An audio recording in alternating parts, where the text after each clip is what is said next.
Bonjour à tous, bienvenue aussi aux internautes qui nous regardent à distance.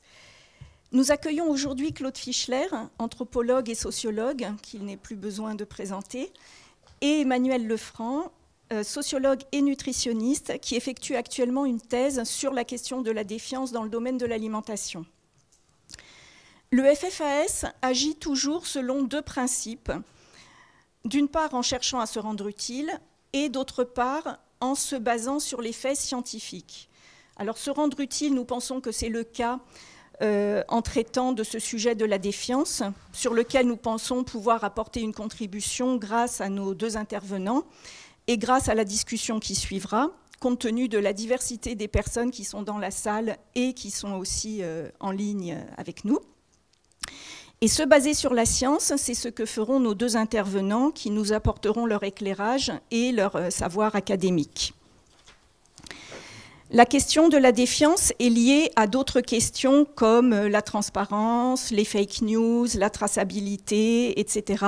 Autant de questions par lesquelles sont concernés tous les acteurs de la chaîne alimentaire, depuis les producteurs jusqu'aux consommateurs, mais aussi les scientifiques, les médias, les professionnels de santé, les politiques. Claude Fischler a beaucoup travaillé sur cette question, il nous en donnera son analyse. Puis Emmanuel Lefranc l'illustrera à l'aide des enquêtes de terrain qu'elle a effectuées dans le cadre de sa thèse. Je vous propose d'entendre successivement les deux interventions, puis d'avoir la discussion ensuite.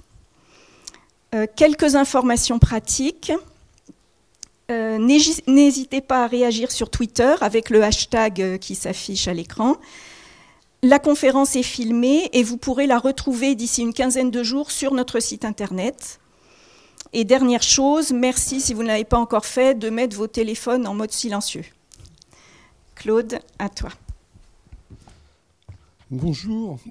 Alors, je vais commencer par expliquer ce titre, s'il veut bien apparaître. Voilà. Méfiance, défiance, peur et dégoût. Qu'est-ce que c'est que la méfiance? Qu'est-ce que c'est que la défiance? En tout cas, quelle est la différence entre les deux? La méfiance est un état, j'allais dire, entre guillemets, naturel d'un omnivore. Et je reviendrai là-dessus. Et la défiance, c'est quand la peur, la colère et le dégoût s'ajoutent à la méfiance. Et je pense que c'est dans cette situation-là que nous sommes aujourd'hui, alors que nous traversons un âge de rupture et pas seulement de crise, mais pas seulement dans le domaine de l'alimentation. Là aussi, j'y reviendrai.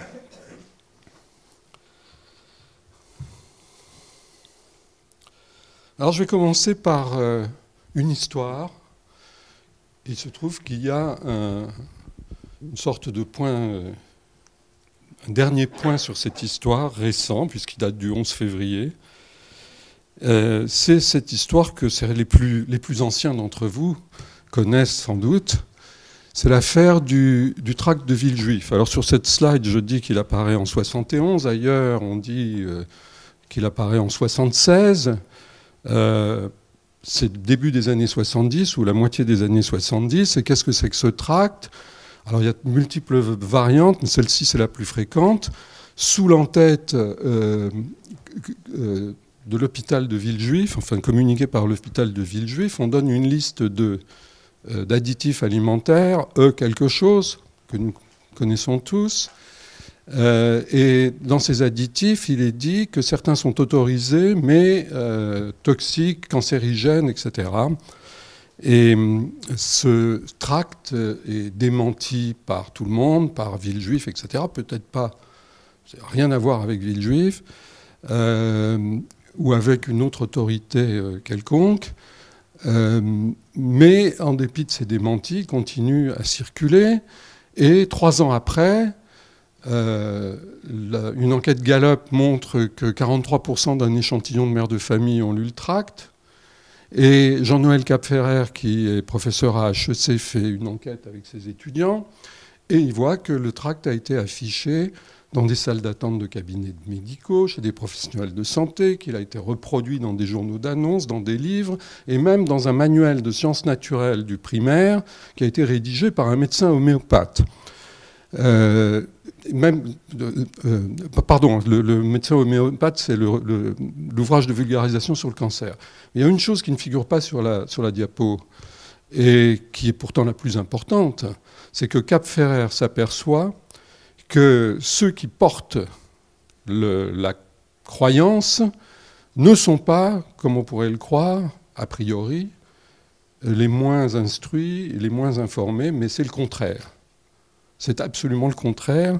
Ce sont les plus éduqués, les plus informés, qui sont les plus, si j'ose dire, remontés. Bon, moi-même, je trouve ça chez mon boulanger en 2010, si je me souviens bien, dans un journal d'annonces, exactement la même version que le tract dactylographié des années 70. Vous le trouvez sur Internet, mais ce qui est nouveau, c'est que vous le trouvez aussi sur Internet dans des sites qui veulent débusquer les rumeurs et les fake news. Il y en a au moins deux, il y a Hoaxnet, il y a Hoaxbuster, il y en a probablement d'autres. Et c'est sur l'un de ces sites que j'ai trouvé, pas plus tard qu'hier soir, ceci, une émission de la 5 du 11 février, une émission politique, avec à droite l'écrivain Jean Telet et le député MoDem du Loiret, M. Ramos, qui, j'ai décidé de ne pas vous passer la vidéo, parce que ça a un effet qui est quand même... Enfin, bon, il y a quelque chose d'injuste, j'allais dire, il y a quelque chose d'injuste, parce que c'est ça que je veux, sur ça que je veux insister, c'est qu'une affaire comme ça, tout le monde peut se faire avoir. Tout le monde peut se faire avoir. Je veux dire, si vous travaillez dans l'industrie agroalimentaire, il y a moins de chances. Parce qu'évidemment, vous n'avez pas les dispositions qui sont celles de la doxa, de l'espèce d'opinion de base, de la vulgate dominante qui circule et qui rend ceci fondamentalement crédible et même vraisemblable et même, allons, probable. Le E330, dit M. Ramos, c'est le plus toxique, c'est le plus dangereux, c'est l'acide citrique. Bon, nous en avons tous dans nos cellules, paraît-il. Alors, je voudrais qu'on réfléchisse à partir de ça, et pas du tout sur le mode de la dénonciation, du sarcasme, etc. Parce que, comme Cap Ferrer l'avait montré dans cette première étude, ce ne sont pas seulement des croyances populaires, ou ce ne sont même pas des croyances populaires, même si ce sont des croyances populistes, éventuellement, qui peuvent s'y associer. Mais en tout cas, ce qui peut s'associer aux croyances populistes, c'est aussi la dénonciation de M. Ramos en tant que parlementaire, etc., etc. Nous sommes dans une époque où le climat est tel que ce qu'il faut, c'est apaiser, élucider, éclairer, adopter de la réflexivité. Et jusqu'à présent, la dénonciation n'a jamais fonctionné. De sorte que ce qu'il faut éviter, c'est à la rumeur opposer une anti-rumeur qui n'est pas moins une rumeur. Et donc, pour ça, il faut réfléchir. Alors d'abord, il y a plusieurs thèmes que je voudrais aborder. Il y en a un qui est très clair, c'est tout de suite la question du chimique, qui est aussi une autre version du transformé, du processed, de l'ultra-processed peut-être même, qui n'est pas une rumeur, qui vient du monde scientifique, et quelque chose qui est de plus en plus accepté, semble-t-il, par la communauté ou une partie de la communauté scientifique. Le chimique, ce n'est pas une affaire nouvelle, ça date pas non plus, ça date même pas des années 70. Ça date, par exemple, ça va beaucoup plus loin en réalité, mais ça, voilà, j'ai trouvé ça chez les bouquinistes il y a quelques années. 1931, comment on nous empoisonne par les aliments chimiqués, qui sont la cause d'à peu près toutes les maladies. C'est ce qui est expliqué par un sieur Rancoul, dont je n'ai pas la biographie. Et en réalité, quand je dis que ça remonte plus loin, vous pouvez vous documenter avec cet ouvrage historique qui remonte à la fin du XVIIIe siècle ou au début du XIXe siècle, parce que l'alimentation est fondamentalement liée à l'essor de la chimie, bien entendu. Et dès le début du XIXe siècle, et de manière croissante à la fin du XIXe siècle avec l'industrialisation de l'agroalimentaire, d'abord aux États-Unis, surtout aux États-Unis, on voit monter tous ces périls réels d'ailleurs, dans certains cas, et notamment c'est étudié à travers les questions de l'aluminium, la question des colorants, et la question des plastiques. Enfin voilà, c'est un ouvrage historique qui est intéressant sur cette question. Alors, quelle méfiance au pluriel? Il n'y a pas seulement des méfiances dans l'agroalimentaire et dans l'alimentation, contre l'industrie et contre l'agroalimentaire. Il y a des méfiances d'une manière générale sur l'ensemble de l'alimentation transformée, si j'en reste à l'alimentation pour l'instant. Ça, c'était un Eurobaromètre d'il y a déjà presque 10 ans, mais qui montrait très bien, grâce à une question ouverte au début, là c'est formulé en anglais, est-ce que dans vos propres termes, pouvez-vous nous dire quels sont les éléments qui vous inquiètent quand il s'agit d'alimentation? Et dans cette question ouverte, une fois codée, on s'aperçoit que toute catégorie confondue, l'inquiétude ou la peur la plus importante, ce sont les produits chimiques dans l'alimentation, pesticides, additifs, colorants, tout ce que vous voulez. Et à cette catégorie, on peut ajouter aussi les OGM et les antibiotiques, etc.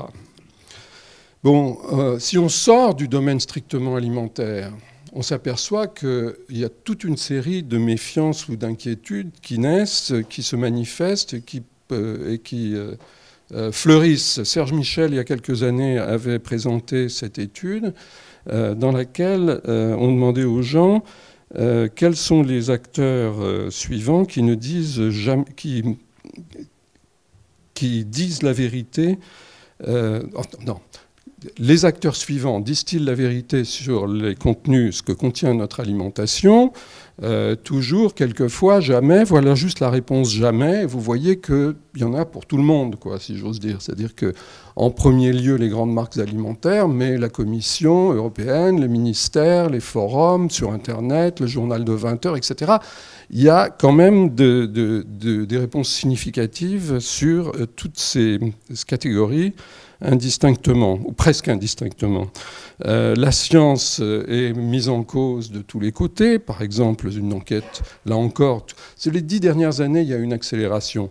Là, c'est 2011 dans Le Monde, une enquête sur la science et les scientifiques. Les gens croient à la science ou ont confiance dans la science, mais pas dans les scientifiques. Il faut qu'ils soient indépendants, entre guillemets, et indépendant, ça veut dire qu'il ne faut pas qu'il soit dans le privé, mais même dans le public, on n'a pas très confiance, ce qui fait qu'après, il ne reste plus guère que des ONG ou des financements peu clairs.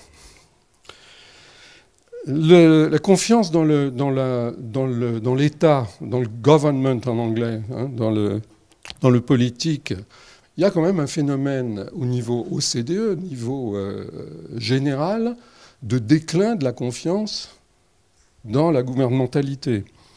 Depuis, là, c'est de 2007 à 2014, on voit qu'il y a un déclin constant.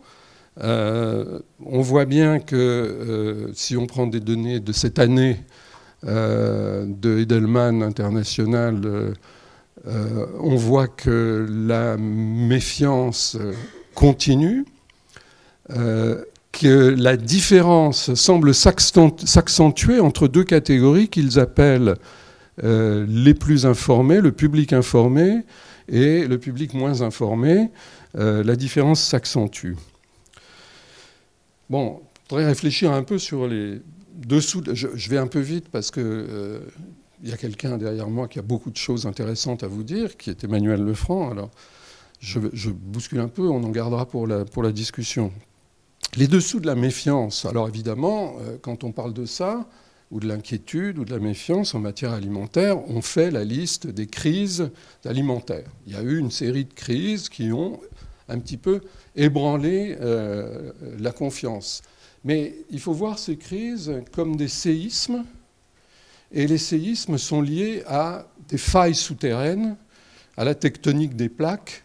Et ces phénomènes, ces tensions, en dehors des crises, n'apparaissent pas. Je crois que c'est une chose importante à considérer. Alors, ça commence en 71 avec colorant, huile de colza, etc. On pourrait remonter même un peu plus loin. Avant ça, après la guerre, dans les années 50, il y a l'émergence des mouvements de défense des consommateurs qui traquent les éléments en question, les événements en question. Et on voit bien que, oui, il y a une succession d'événements réels. Il y a un changement absolument fondamental dans l'agriculture et la production et la transformation des produits alimentaires. Je n'ai pas besoin de revenir là-dessus. Le passage des écosystèmes domestiques diversifiés à des écosystèmes planétaires spécialisés, disons. Enfin, on connaît tout ça, on l'a suffisamment discuté. Mais je voudrais repartir là du fondamental. Il y a quelque chose de fondamental, je dirais répéter ça de nombreuses fois dans les années passées, mais pardonnez-moi, ça me paraît essentiel. Quand on est un animal omnivore, on a certaines caractéristiques et il y a une sorte de paradoxe ou de dilemme de l'omnivore, comme l'avait formulé Paul Rosine dans les années 70, vis-à-vis de la nouveauté, vis-à-vis de l'inconnu. Un omnivore, il est tiraillé entre le danger et la nécessité. Pourquoi la nécessité? Le danger, c'est de l'inconnu. On ne sait pas si c'est pas toxique. La nécessité, c'est qu'il y a quand même une nécessité de variété qui est inhérente au métabolisme, à la physiologie de l'omnivore, qui n'est pas capable de synthétiser tous les acides aminés essentiels. Donc, il faut être capable de varier un minimum son alimentation. Donc la nouveauté, c'est à la fois un danger et une nécessité, l'innovation, la variété. Nous sommes à la fois néophiles et néophobes. Et en somme, on voit bien qu'un tel tiraillement entre des impératifs contradictoires peut générer quelque chose qui est une anxiété consubstantielle, biologiquement presque inscrite. Je sais bien que les sociologues n'aiment pas beaucoup qu'on naturalise, mais là, il y a quelque chose de vraiment radicalement, fondamentalement ancré dans les sujets omnivores. Alors, la cuisine, ça nous aide, la culture culinaire nous aide à résoudre le paradoxe, ou nous aidait peut-être. Et c'est ça qu'il faut voir. C'est-à-dire que les mangeurs sont, dans les sociétés traditionnelles, archaïques, enfin comme vous voulez, dans le registre ethnographique, on voit bien ça, et même dans nos souvenirs, on voit bien que nous consommons, non pas à volonté, et en tout cas jusqu'à une date récente, non pas à volonté et selon nos choix individuels, mais selon des règles implicites, quelquefois explicites, qui s'appliquent en dehors même de notre conscience. Les heures des repas, c'est une convention sociale, c'est une norme qui est particulièrement fixe et rigide en France. À 13 heures, vous avez 50% des Français qui sont en train de manger. Si vous traversez la Manche, j'ai donné ces chiffres de Thibaut de Saint-Paul, enfin que Thibaut de Saint-Paul a compilé un nombre énorme de fois, mais ça me paraît fondamental. Vous traversez la Manche, en Grande-Bretagne, il n'y a jamais plus de 17,5% des gens qui sont en train de manger à la même heure en même temps. Donc il y a des différences radicales selon les cultures. Et dans notre culture, c'est extrêmement, j'allais dire contraignant. Mais enfin, en tout cas, ça nous anime et ça nous fait fonctionner. Et donc, les techniques et les règles culinaires, ça fait quoi? Ça fait que vous pouvez acclimater les aliments inconnus en les accommodant à la sauce de votre cuisine. Vous les mettez dans un contexte de repas, de menu qui est familier, à des horaires précis, dans un ordre précis, en France en particulier, entrée, plat, dessert, ça vous dit quelque chose. À l'intérieur même de chacun de ces éléments du repas, il y a des règles d'inclusion ou d'exclusion. Si vous avez une viande, il faut un légume, etc., etc. Et donc, les aliments inconnus deviennent plus familiers. Les aliments trop connus, monotones, on peut leur donner de la variété, en les accommodant avec des recettes différentes. Et ce qui est très important, en bas à droite, le carré en bas à droite, c'est que finalement, nous ne prenons pas de décision. Nous appliquons sans le savoir, ou nous prenons peu de décisions, nous faisons peu de choix.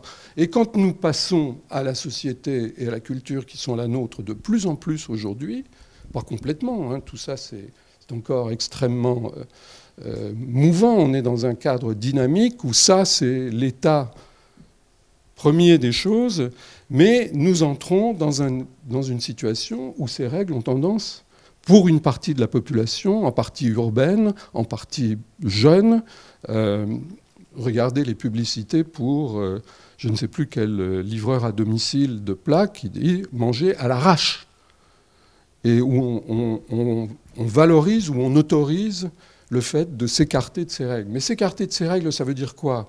Ça veut dire que vous donnez à l'individu un poids supplémentaire sur ses épaules, un poids qu'il n'avait pas auparavant et qui est de faire le bon choix.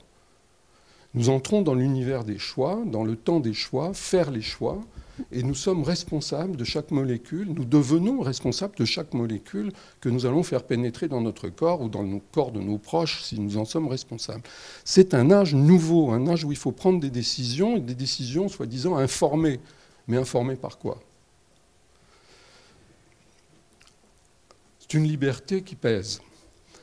Deuxième chose anthropologique, j'ai répété ça déjà 100 fois, je demande pardon à ceux qui l'ont déjà entendu, mais l'idée qu'on est ce qu'on mange, c'est beaucoup plus qu'une croyance, c'est ce que les psychologues cognitifs appellent une heuristique, c'est-à-dire un mécanisme à la louche, spontané, mental, qui nous fait voir les choses comme Brillat-Savarin, mais comme d'innombrables autres philosophes dans d'autres pays, dans d'autres cultures, en faisant des enquêtes comparatives dans de nombreux pays, j'ai été frappé par le fait qu'on avait toujours à me proposer un philosophe ou un auteur local qui aurait formulé cette vérité fondamentale qu'on est ce qu'on mange. Alors en Allemagne, on vous dit tantôt que c'est Goethe ou Feuerbach, en Angleterre, j'oublie à qui on l'attribue, en Italie, etc. On est ce qu'on mange, ça veut dire dis-moi ce que tu manges, je te dirai qui tu es. Ça, c'est l'aphorisme de Brillat-Savarin. On voit bien le rapport entre la chose mangée et le mangeur. À gauche, vous voyez un monsieur, bon, je n'ai pas besoin d'illustrer. On est ce qu'on mange, on devient ce qu'on mange, et nous sommes ce que nous mangeons. Mais qu'est-ce que nous mangeons? Dans la perception générale, nous mangeons des choses qui sont transformées et qui viennent on ne sait d'où, qui sont packagés, qui sont des objets impénétrables, si j'ose dire, et envers lesquels nous avons besoin, ou nous disons avoir besoin de plus en plus d'informations. Donc nous mangeons des choses qui viennent d'une boîte noire, d'une certaine manière. Et ce que nous disent les mangeurs depuis maintenant des décennies, mais vous allez voir que ça passe par des paliers successifs, c'est avec l'alimentation contemporaine, moderne, on ne sait pas ce qu'on mange. Donc, je ne sais pas ce que je mange, et ce que je mange, ce sont des objets comestibles non identifiés, comme venus d'ailleurs. On incrimine de plus en plus le packaging, les contenus, les additifs, etc. Ça va jusqu'à la découverte de tromperies. J'aime beaucoup celle-là avec le calembour « They won't find us in here », on ne nous trouvera pas là-dedans. Excusez-moi encore des citations anglaises, mais celle-là, elle est tellement parfaite que, en tant que mère, je veux savoir ce qu'il y a dans la nourriture que je mange et que je donne à ma fille. Donc, savoir ce qu'on mange. Pourquoi savoir ce qu'on mange? Ben voilà l'angoisse fondamentale. Elle est là, et elle est là depuis des décennies, mais ça s'accentue et ça prend des proportions considérables. Je suis ce que je mange, je ne sais pas ce que je mange. Donc, je vous laisse trouver le troisième terme. La conséquence, c'est que je ne sais pas ce que je mange, mais alors, au fait, mais dites-moi ce qu'il faut que je mange, parce que je dois prendre la décision, je suis responsable, etc. Et puis, à la limite, au secours, je ne sais plus quoi manger.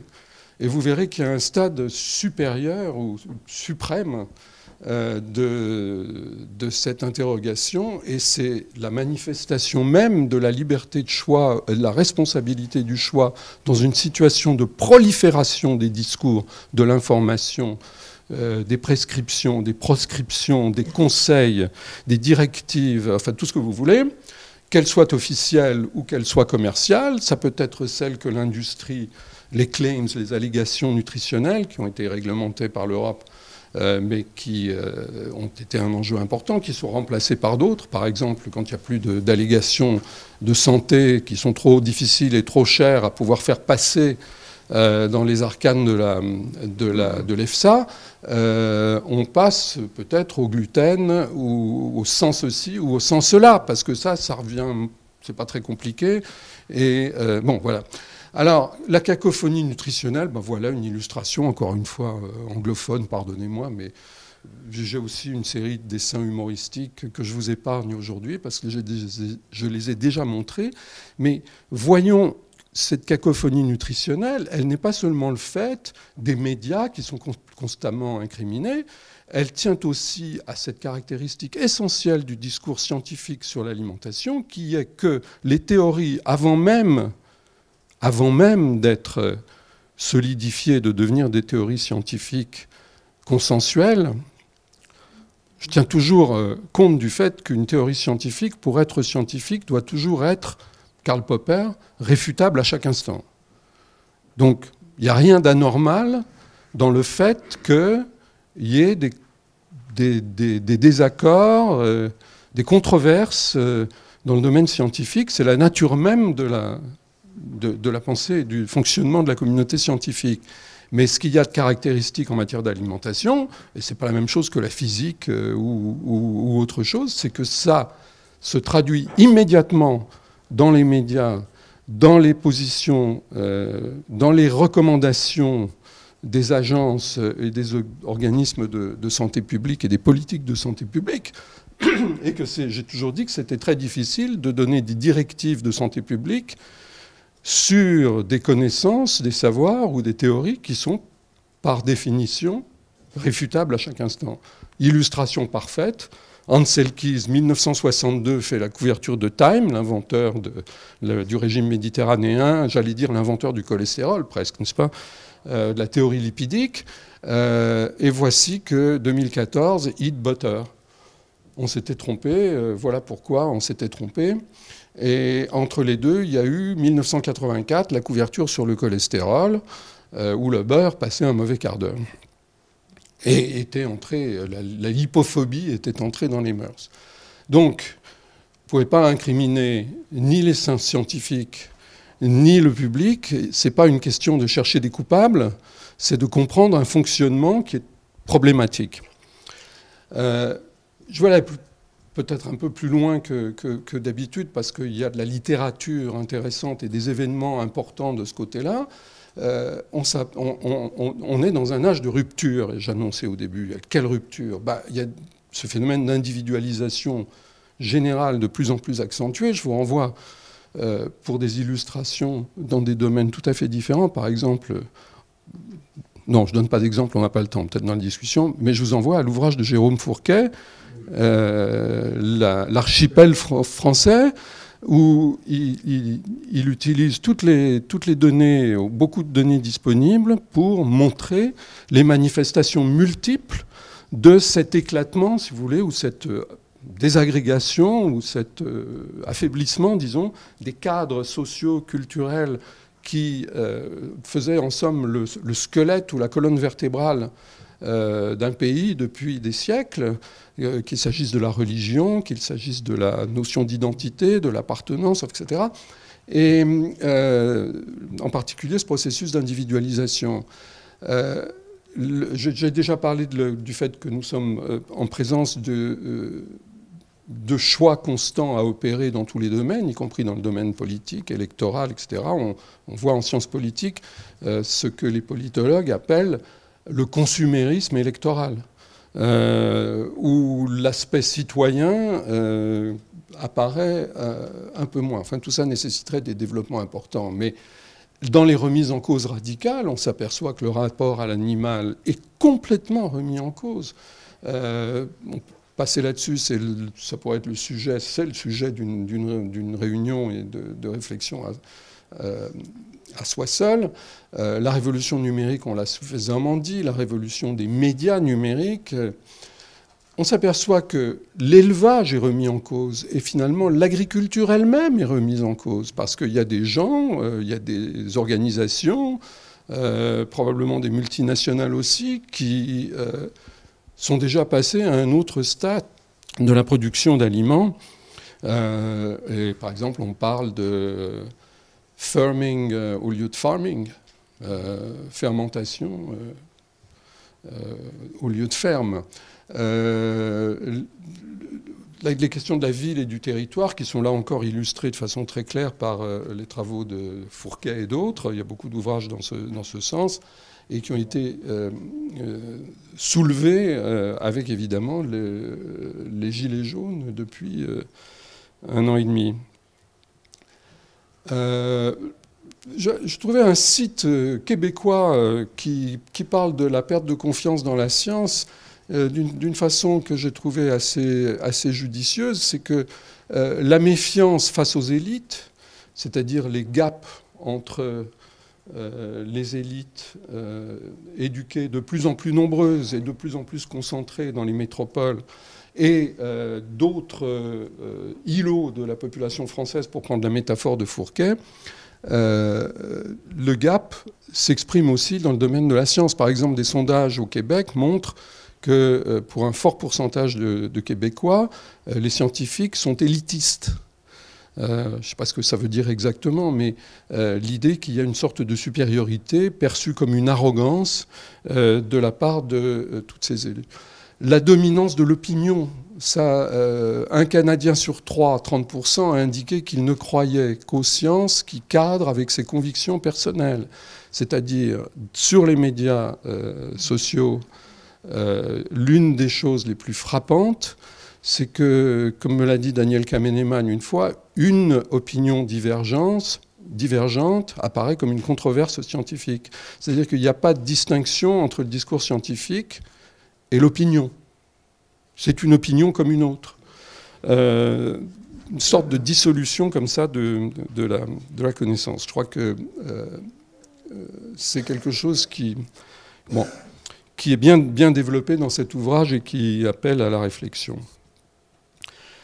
Un mot sur la question du dégoût et la question de la morale, du moralisme. C'est-à-dire que le débat ou le discours même sur l'alimentation a toujours été très profondément marqué par la morale, et pour une raison très évidente, c'est que la collecte des ressources appelle ensuite la division des ressources, la distribution, et la distribution des ressources, c'est la justice sociale, c'est le fondement même de l'organisation d'un groupe humain.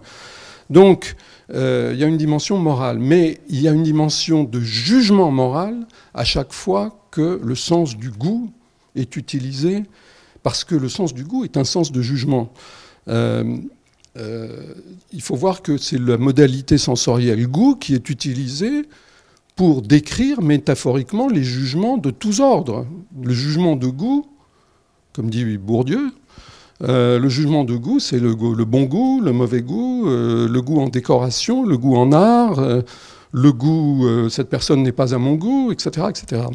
Donc, ce qui est frappant, encore une fois, une diapo anglaise, anglophone, pardonnez-moi, mais elle est très frappante parce que on ne sait pas ce qu'on mange, on veut savoir ce qu'on mange. Moi, mais finalement, voilà 10 faits sur l'alimentation qui vont vous faire comprendre que vous ne voulez pas savoir.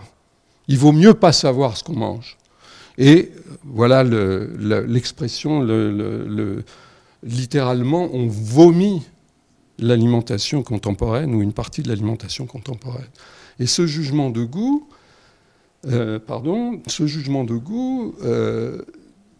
il est particulièrement à l'œuvre devant des situations de troubles classificatoires, de désordre. Et on pense à Darwin et dans l'ouvrage sur l'expression des émotions, qui raconte un certain nombre d'épisodes illustrant cette caractéristique sur le dégoût. Il y a un exemple, par exemple, qu'il donne, il dit une barbe. Il y a beaucoup de barbus de nos jours. Enfin, c'est une affaire d'âge. Il y a moins de barbus quand on monte en âge, paradoxalement. On ne peut plus dire les vieux barbus, maintenant c'est les jeunes barbus. Donc Darwin dit une barbe, bon, ça n'a rien de dégoûtant, mais des traces de soupe sur une barbe, c'est répugnant.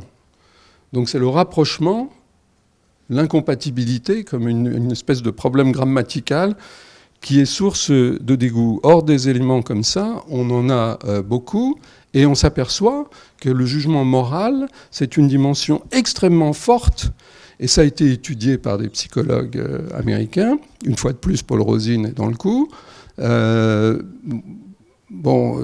Les résultats, par exemple, de cette étude sur les opposants aux OGM montrent que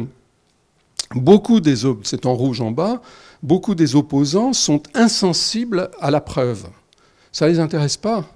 c'est pas quelque chose qui est pris en compte, et ils ne se laisseront pas influencer par les arguments de risque ou de bénéfice. C'est pas là que ça se situe à un niveau moral, dégoût, jugement moral. Bon, je passe sur les biais de l'âge digital. On ne peut pas prouver rationnellement que les licornes n'existent pas. On a le biais de confirmation. Et puis le théorème, je ne sais pas pourquoi je l'ai en anglais, je me suis trompé de diapo. Le théorème de Gerald Bronner qui dit en français plus on augmente la quantité d'informations non structurées dans un espace social, et plus on augmente l'espace de la crédulité et de l'ignorance. La rationalité d'Internet, voilà. Pourquoi je suis passé à l'anglais, là, j'ai oublié de censurer, pardon. Je voudrais juste quelques points à retenir qui pourront revenir dans la discussion, puisqu'il faut que je finisse ici. La première caractéristique des rumeurs, des croyances, des légendes urbaines, c'est le premier boulot que j'ai fait avec Edgar Morin, c'est la rumeur, justement. Donc, ça fait 50 ans. Donc, j'ai une certaine expérience du sujet. La rumeur, la croyance, les légendes urbaines, les fake news ont deux vies ou deux cours. Ce que j'ai dit tout à l'heure avec la métaphore de la tectonique des plaques. Vous avez des failles souterraines et vous avez des canards qui courent de façon silencieuse la plupart du temps. Il y a des canards qui peuvent courir pendant 2000 ans. Réfléchissez, vous allez trouver de quoi ce que j'ai en tête. Et il y a un cours latent, souterrain, et puis torrentiel ou explosif dans les périodes de crise. Et on est dans une période de crise. L'irrationalité des mangeurs. Alors, si j'ai dit que la croyance au tract de Villejuif, la question des additifs, des quelque chose, c'est quelque chose qui est bon à penser, je veux dire par là que ça rencontre quelque chose, des formes comme ça préétablies dans notre tête, ou dans la tête de certains, qui les rendent bons à penser, donc bons à croire. Mais la question de l'irrationalité des mangeurs, est-ce que c'est une idée qui est bonne à penser? Je crois que ça ne suffit pas, et je dirais même que c'est quelque chose qui relève de la contre-rumeur, d'une certaine manière. Et la phrase que je voudrais essayer de traduire et qui me paraît très, très importante de Daniel Kahneman, c'est neither foolish nor capricious, ni idiot ni capricieux, mais en fait en partie prévisible. Donc si vous savez prédire, si vous savez à l'avance un petit peu comment ça fonctionne, on est plutôt mieux préparé à lutter. En matière d'agroalimentaire, d'industrie, je crois qu'il y a une responsabilité fondamentale des industriels. Il ne faut pas crier au scandale, au food bashing, etc. Ça, c'est de la contre-rumeur. C'est inutile, c'est même néfaste. Il faut simplement, et on n'en voit pas beaucoup la trace, mais peut-être que ça peut venir que le marketing soit stratégique plutôt que tactique, c'est-à-dire qu'il pense à long terme, et plutôt que les bénéfices immédiats, en jouant le jeu qui accentue la crise. Et puis évidemment, et je voudrais commencer par moi-même, évidemment là-dessus, il faut exercer soi-même la réflexivité, c'est-à-dire essayer de penser d'où on parle, comment on fonctionne soi-même et quelles sont les erreurs qu'on fait soi-même. J'espère que j'en ai pas fait trop. Je vous remercie de votre attention. Et puis juste une dernière image que j'avais oubliée. Je finis toujours là-dessus, c'est le rocher de Sisyphe. Quand on vend à manger à ses contemporains, on est comme Sisyphe. On monte le rocher le long de la pente, et on sait parfaitement qu'à un moment ou à un autre, on va retomber, il va y avoir des accusations, il va y avoir des rumeurs, il va y avoir des problèmes, il va y avoir des vrais problèmes. Et il faut être prêt à accepter ce sort, peut-être peu enviable, mais c'est, je crois, la réalité. Merci Claude.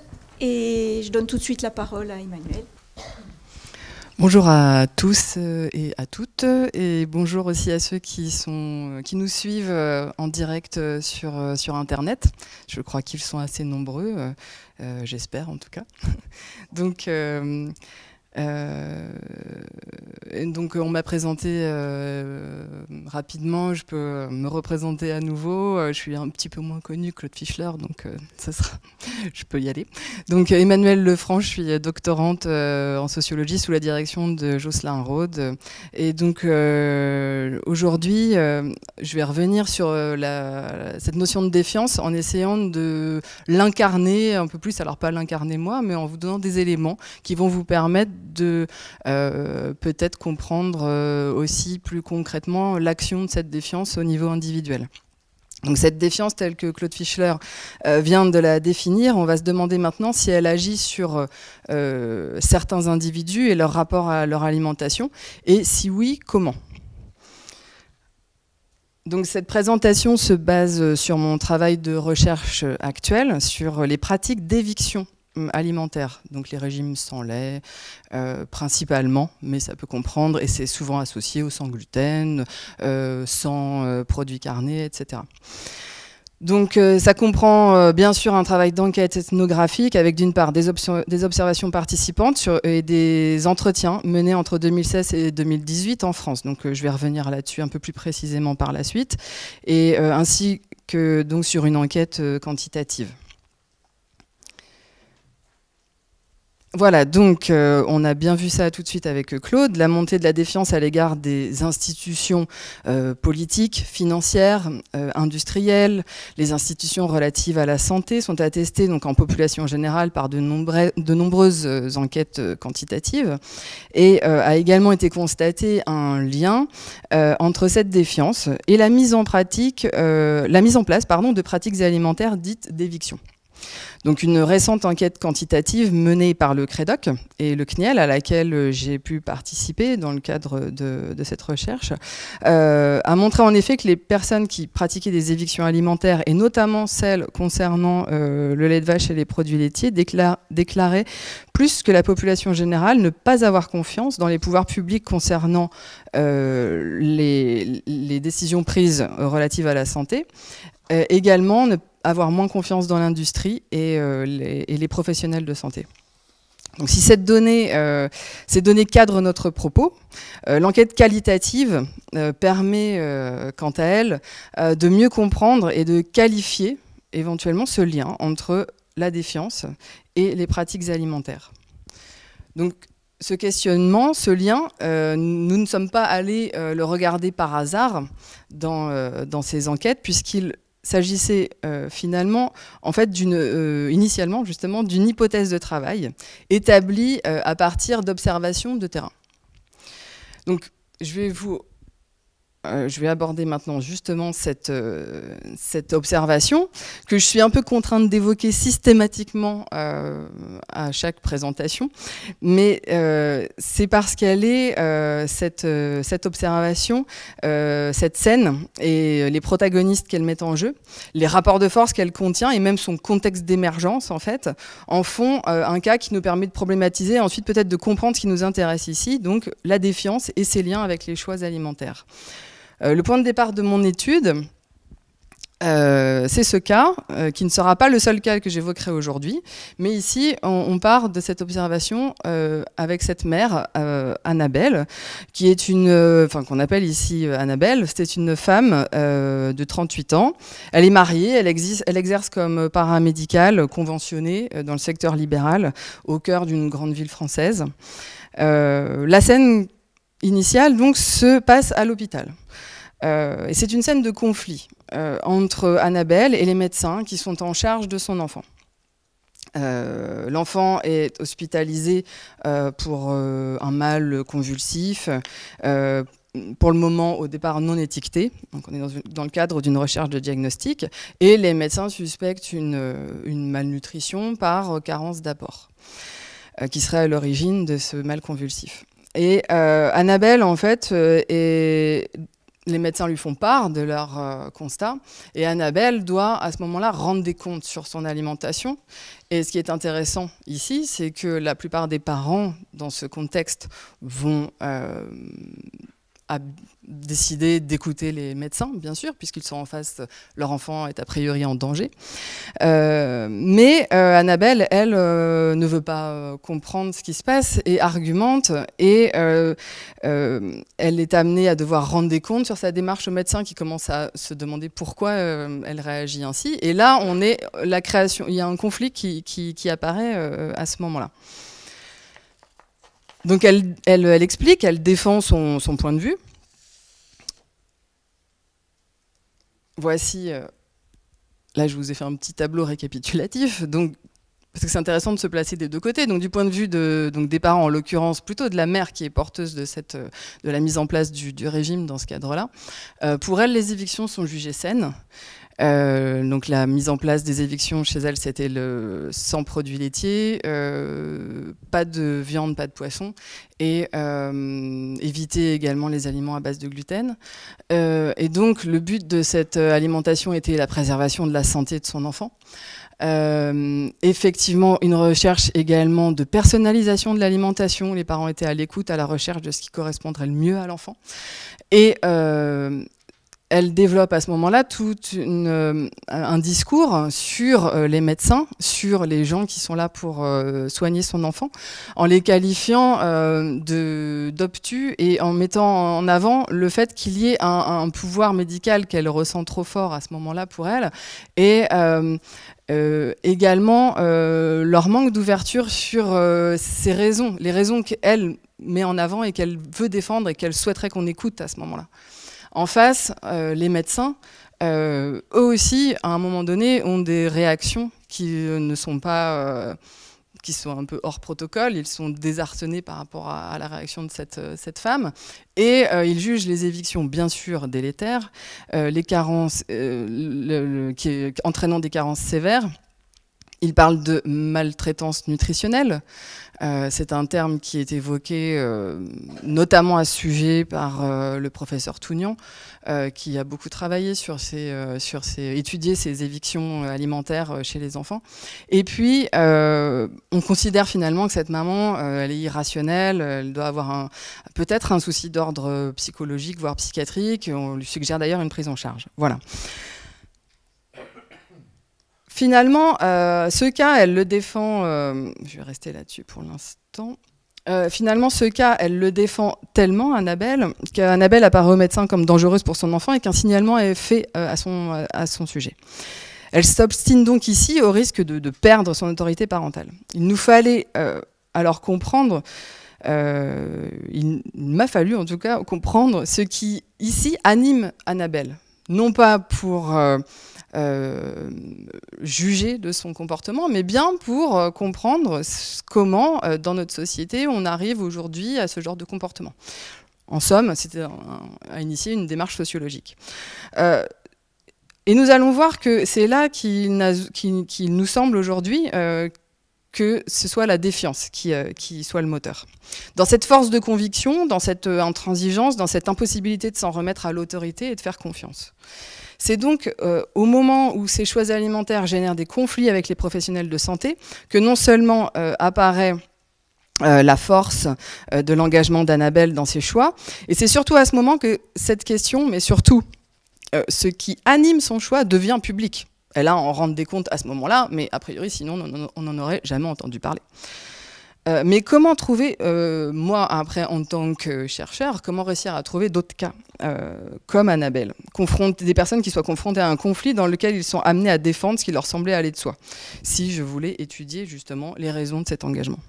Alors, nous avons défini d'autres critères et nous sommes partie plutôt des pratiques de ces personnes pour pouvoir aller ensuite à leur rencontre.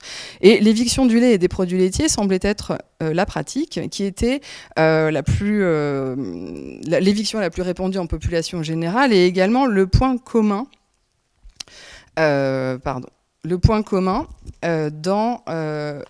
des premières personnes qui avaient été rencontrées, qui avaient été justement en conflit au sujet de leur alimentation. Donc c'est devenu le motif de recrutement, cette éviction du lait.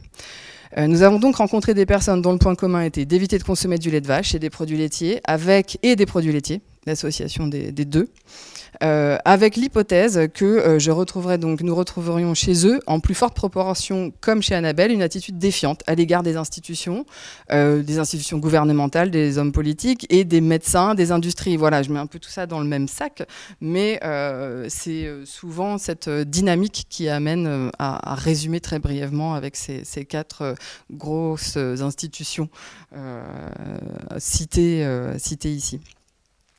Donc l'idée était en tout cas de comprendre ce qui fait que des personnes pouvant tenir autant à leur choix alimentaire et également qualifier ce qui agit sur la production de ce type de rapport à l'alimentation ayant pour conséquence, entre autres, donc l'éviction de produits alimentaires, a priori non controversés sur le plan sanitaire, ou du moins ayant majoritairement une image positive également dans la population française jusqu'à présent, comme le lait de vache. 50 personnes donc, ont été ainsi recrutées. Le recrutement s'est fait par plusieurs canaux, donc des annonces sur les réseaux sociaux, sur Internet, des annonces déposées chez des médecins, les rencontres sur des lieux d'enquête ethnographique tels que épiceries spécialisées en aliments issus de l'agriculture biologique, lieux de conférences sur l'alimentation crudivore et les médecines naturelles, etc. Ce groupe d'enquêtés est composé donc de 31 femmes, 19 hommes, l'âge moyen étant de 37 ans. Donc je vais baser mon propos désormais sur 4 cas. Les voici. Alors il ne s'agit pas ici, bien sûr, dans le temps imparti, de procéder à des descriptions ultra détaillées, vous vous en doutez bien, de chaque personne, mais de prendre pour chacune d'elles ce qui nous apparaît comme le plus significatif concernant l'inscription de ces discours défiants dans ces pratiques alimentaires. Donc comment la défiance, lorsque défiance il y a, comment s'incarne-t-elle ? Donc brièvement, les cas, pour que vous puissiez prendre le temps de les avoir un petit peu en tête, mais je vais les détailler par la suite. Donc on a Bertrand, Cécile, Delphine, Cédric. Bertrand a 65 ans. Je vais revenir sur lui après. Donc il est retraité cheminot. Cécile, 35 ans, sans profession ou aide ménagère. Delphine, 32 ans, esthéticienne sans emploi. Et Cédric, 40 ans, technicien commercial. Voilà. Donc, comment la défiance s'incarne-t-elle, je disais ? Là, je vais passer en revue 3 points qui sont, je pense, importants à saisir dans la manière, justement, dont la défiance s'incarne. Ce qui est mis en avant avec le cas de Bertrand et de Cécile, je l'ai intitulé « Le corps à protéger ». Donc le processus vraiment commun à toutes les personnes que nous avons rencontrées est d'estimer qu'il y a des aliments dangereux, a priori, et des aliments en tout cas qu'il faut absolument éviter. Pour évoquer ce point, alors la notion de dangerosité en revanche, est plus ou moins estimée de manière variable suivant les personnes. Pour évoquer ce point, on aurait pu choisir un nombre important de personnes dans les 50, mais on va parler de Bertrand, parce qu'il a 65 ans, il est retraité, marié, 4 enfants, il était ouvrier cheminot à la SNCF. Bertrand nous exprime lors des entretiens un grand désarroi, une grande déception, face à ce qu'il observe autour de lui quant à la marche du monde. Il aborde les termes notamment de la crise écologique, la transformation des paysages de son enfance, la baisse de la qualité des eaux de rivière où il avait l'habitude de pêcher, la difficulté, même selon lui, à accéder à des endroits de nature désormais destinés à l'exploitation agricole dans l'endroit où il habitait, l'appauvrissement économique de la population qu'il dit constater et qui l'affecte lorsqu'il sort de chez lui. Il est également affecté par le manque de propositions. Il fait un constat par rapport au manque de propositions politiques, le manque de solidarité entre les gens, l'impossibilité de trouver des gens bienveillants. Tout ça, ça constitue ses préoccupations principales, voilà, lors de l'entretien. Il se confie à ce sujet-là. Et finalement, Bertrand, au niveau de son quotidien, il sort peu. Bon, il a décidé de ne pas partir en vacances. Ça ne l'intéresse pas énormément. Il va peu regarder la télévision. Il n'écoute pas la radio, hormis quelques émissions. Type Les Grosses Têtes, qui arrivent à le détendre. Bertrand et sa femme ne côtoient qu'occasionnellement leurs enfants. Si je rentre dans ce détail, c'est pour vous montrer voilà, dans quel contexte se situe cette personne. Et on voit déjà qu'il y a une forme de fermeture par rapport à l'extérieur, venant d'une forme de déception et de désarroi, en tout cas. Donc il voit peu ses enfants, ces derniers viennent manger chez lui, il évite pour leur part de manger à l'extérieur de chez lui et ne va jamais, donc, par exemple avec sa femme au restaurant. Tout au long de l'entretien, des liens sont faits entre cette déception face à la société et la nécessité de manger bio et de manger naturel. Il marque ainsi son rejet à l'égard d'une société produisant des fruits qui sont pour lui, c'est un exemple, des fruits qui vont être sans goût et qui sont calibrés. Des laits, ce qui l'inquiète dans le lait, c'est beaucoup les antibiotiques et la qualité du coup qui serait rendue douteuse, la qualité du lait par rapport à cette trace. Donc face à tous ces doutes et ce sentiment de défiance, il décide de ne plus consommer de lait ni de gluten. En revanche, les produits industrialisés ne lui posent pas de problème tant qu'ils sont bio. Donc voilà, lui, il est rassuré par le bio et ce qu'il appelle le naturel.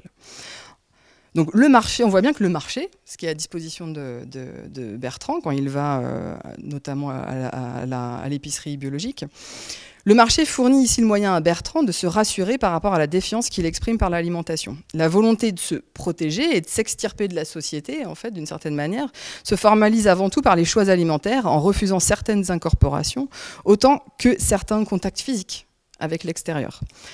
Donc du point de vue de la symbolique, on voit bien ici l'action du principe d'incorporation que nous a décrit Claude encore il y a quelques minutes. On est ce qu'on mange, et en mangeant, on adhère aussi à l'idée que l'on se fait de ce que l'on mange. Et cette idée-là, on va la retrouver bien sûr dans les autres cas qu'on va aborder. Donc une autre enquêtée dans cette thématique, j'ai choisi d'inscrire Cécile. Cécile est âgée de 35 ans, elle est mariée, elle a un enfant, et elle fait partie des enquêtés qui ont un bac +5. Donc le premier avait plutôt un niveau d'études CAP. Elle est sans emploi au moment de l'entretien, elle s'occupe de sa fille, puis lors du second entretien, elle est agent d'entretien dans une école. Alors c'est une école Montessori dans laquelle elle voulait inscrire son enfant et elle a réussi, puisqu'elle a un bac +5, mais au départ, elle se fait embaucher comme agent d'entretien parce qu'il est avant tout important pour elle que sa fille puisse aller dans cette école. Et elle n'a très peu de revenus, donc c'est un moyen comme un autre de pouvoir y accéder. Cécile nous dit qu'il faut, ce qui est intéressant chez elle, c'est qu'elle nous dit qu'il faut qu'elle sauve son enfant de certains périls, qu'elle lui évite certaines maladies à venir et qu'il faut qu'elle sauve ses intestins. Ça, c'est quelque chose qui est très important pour elle, en lui évitant la consommation de produits transformés. Alors c'est souvent ces produits-là qui sont pointés. Tout ce qui est transformation, produits raffinés, non bio. Et bien sûr, on a toujours cette apparition du lait et du gluten comme aliments problématiques. Le gluten n'étant pas un aliment, mais les aliments en contenant. Ce qui est sans nul doute le plus saisissant chez elle, c'est lorsqu'elle raconte qu'elle ne prend plus de produits laitiers ni de lait de vache depuis longtemps, comme ça lui a été conseillé par des amis, par sa naturopathe et également par son médecin. Il y avait une convergence de ces discours qui allait vers cette éviction. Mais elle ne prend pas les substituts qu'on lui a prescrits, faute de moyens financiers. Et lors de son allaitement, elle souffre d'une fracture spontanée d'une vertèbre. Donc pour elle, ce n'est pas parce qu'elle ne consomme plus de produits laitiers, c'est avant tout parce qu'elle n'a pas été assez sérieuse dans sa supplémentation. Pour autant, donc, cela ne lui fit pas reprendre ni le lait de vache ni les produits laitiers. Le deuxième point est donc le corps à écouter et à soigner. Donc là, c'est Delphine. Delphine est une jeune femme mariée, elle a 2 enfants, elle est donc esthéticienne en arrêt maladie. Delphine, je l'ai rencontrée parce qu'une de mes autres enquêtées m'avait dit que c'était vraiment quelqu'un qui était exemplaire, formidable, qui était source vraiment d'inspiration pour elle au niveau de ses choix alimentaires. Alors, je rencontre donc Delphine. Delphine, elle est sujette aux crises de panique et elle sort très peu de chez elle. Elle ne travaille pas pour l'instant, à cause de ça en partie, et d'une grande fatigue, associée aussi au fait qu'elle ait des enfants en bas âge. Donc c'est ce dont elle témoigne. Mais donc elle arrive à positiver le fait qu'elle soit seule chez elle, qu'elle ne travaille pas. Elle positive quand même la chose, même si, voilà, en parlant de ces crises de panique, elle explique que c'est une maladie qui finalement peut-être la protège de la société. Donc elle trouve un avantage à ne pas être contrainte de vivre le rythme de cette société qu'elle juge finalement folle et qu'elle critique sous de multiples aspects lors de nos rencontres. Elle voudrait vivre autrement, s'habiller autrement, habiter autrement, et que ses enfants même soient éduqués autrement, éduqués dans le sens de l'institution, l'école. Et en fait, finalement, c'est par l'alimentation qu'elle accède à minima à cet autrement. Selon elle, son état physique, alors c'est donc une personne très fatiguée qui est sujette aux crises de panique, elle me parle de spasmophilie également, et elle est très très frêle et elle donne une impression donc de fragilité effectivement. Donc selon elle, son état physique et les symptômes qu'il génère sont dus à l'alimentation polluée qu'elle a reçue pendant son enfance. Donc polluée, c'est son terme. Jusqu'à ce qu'elle soit mariée et qu'à un moment de son mariage, elle décide de réformer les choses. Aujourd'hui, elle estime que ces symptômes sont autant de marques, de formes de pollution, donc qui doivent être encore éliminées. Les choix qu'elle fait sont les mêmes que les autres enquêtés, à savoir les produits non traités, on favorise l'utilisation des produits bruts et on cuisine. Elle mange peu de viande, elle mange beaucoup cru, elle ne mange donc pas de lait, pas de produits laitiers. En revanche, contrairement à la majorité des personnes interrogées, chez elle, il y a un fait intéressant, c'est qu'elle consomme du lait de vache et des produits laitiers crus. Je reviendrai sur ce point. Donc, l'attitude défiante pose le problème de savoir en fait, à qui se référer lors de ses choix.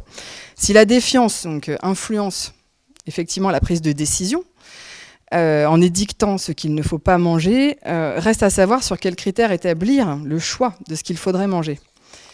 Delphine, elle choisit d'acquérir des connaissances en naturopathie, pour laquelle elle se forme par correspondance, et elle décide d'être sa propre expérimentatrice.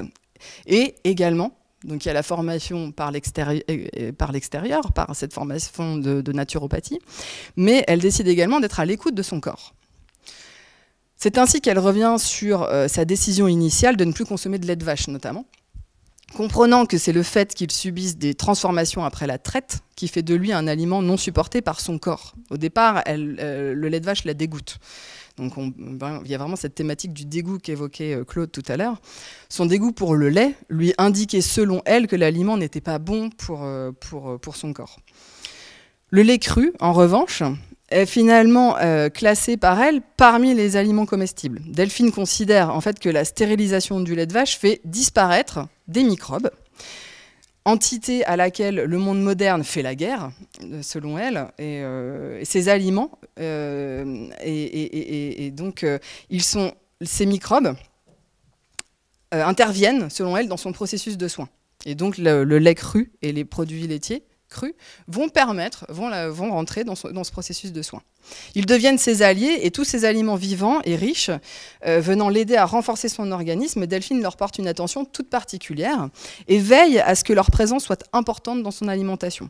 Par exemple, elle consomme des produits plutôt crus, fibreux, donc les légumes, elle laisse au maximum la peau des légumes, etc., des fruits. Bien sûr, il n'y a aucune utilisation de javel de désinfectant dans la cuisine. Elle va produire elle-même des produits fermentés et les consommer. Fromage, tofu, cornichons et d'autres comme le kombucha. Dernier point, le corps a purifié. Donc la défiance, elle agit, elle donne cette nécessité aux gens de devoir se protéger de quelque chose d'extérieur, ensuite de se soigner quand ils ont été atteints. Et le soin peut également passer par la purification. Donc Cédric, pour ce dernier point, est un homme d'environ 40 ans. Il est technicien commercial dans une petite moyenne entreprise et il est en arrêt maladie car il a vécu un harcèlement par son employeur.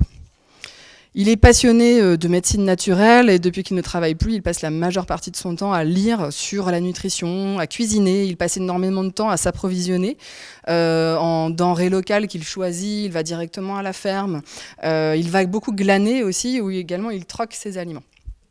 Il peut lui arriver aussi, donc il accorde beaucoup d'importance du coup au processus d'acquisition des aliments. Il donne déjà du soin à cette étape. Il peut lui arriver aussi de participer chez des agriculteurs aux travaux des champs, par exemple, pour obtenir en échange des produits frais. Sa démarche alimentaire a pour but, bien sûr, la santé, mais également de chercher à éviter toutes les maladies qu'il considère comme des maladies qui sont considérées comme des maladies de civilisation propres à nos sociétés modernes. Donc Cédric, comme Delphine, cherche à être son propre guide, son propre expérimentateur. Sa bonne santé passe avant tout par le choix des bons aliments et surtout par de multiples pratiques donc, que j'évoquais, qu'on peut regrouper sous le terme qui est assez usité actuellement de détox, correspondant à cette certitude de l'existence donc, des pollutions que l'on incorpore malgré nous, de pollutions héritées de son alimentation d'avant. Donc il pratique des jeûnes hebdomadaires, il boit des tisanes détoxifiantes, il fait également ce qui est, je l'ai mis lui pour illustrer parce que en plus des autres, je trouvais que c'était intéressant, il fait des séances de purge de la vésicule biliaire. A priori, un organe qui est, selon sa façon de voir les choses, en tout cas, un organe très important pour l'élimination. Et donc, il fait des séances de purge à base de produits et de plantes ayant des actions sur le foie et la vésicule. Mais ces séances, elles occasionnent des vives douleurs. Et qui témoignent bien, mais qu'il voit, lui, comme une efficacité.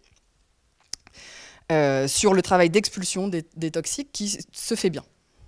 Donc il y a eu un recodage de la souffrance, comme dans le cas de Cécile, qui avait également cette souffrance due à la fracture de ses vertèbres, mais qui était recodée comme quelque chose, voilà, pas forcément si négatif que ça. Donc la défiance s'incarne ici pour lui dans cette volonté d'expulser physiquement les poisons d'une société pensée comme dangereuse. Et tout comme Delphine, Cédric invite les fameux microbes sur lesquels invite ces microbes chez lui parce qu'il pratique aussi il est très féru d'aliments fermentés, etc. Et donc ces microbes, sur l'extermination desquels, en fait, l'industrie a basé sa prouesse extraordinaire de faire disparaître les toxi-infections alimentaires, qui étaient l'ennemi public numéro 1, première cause de mortalité encore au début du XXe siècle. Donc ça, c'est un fait que Cédric, comme Delphine, ne conteste pas, au contraire. Mais ils ne veulent pas pour eux, c'est problématique, justement, cette disparition. Cédric et Delphine, au contraire, de voir là-dedans quelque chose de positif.